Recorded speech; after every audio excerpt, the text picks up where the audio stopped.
One of the things I miss most about physical books is the simple luxury of making copies.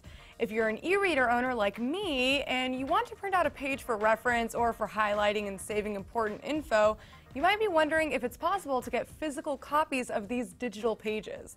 Well, with a little trickery, you can do it. Here's how. Depending on what device you're using, head to either the web version or desktop version of your reader. Since I'm using a Nook at home, that's barnesandnoble.com for me. Here, I'll open up the web reader. Next, I'll open up this copy of the public domain classic Dracula and go to the page I want to print. Here, I'll adjust the font size to my preference, then resize the browser window so that it's at about the same aspect ratio as printer paper. Now take a screenshot of the page. On Windows, launch the snipping tool and select just the ebook page. When you've grabbed the shot, make sure to save it. Now open it up and print it. Make sure not to stretch it since that'll blur the text. Finally, set it to print in black and white only. And hit print.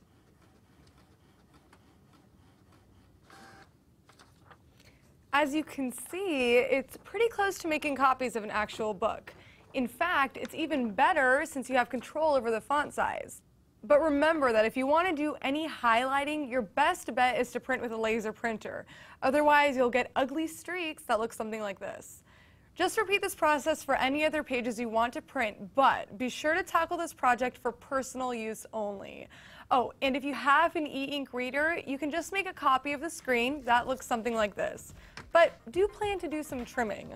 If you have any questions or tips, hit me up on Twitter and check out the step-by-step instructions on howto.cnet.com. For CNET, I'm Sharon Vaknin.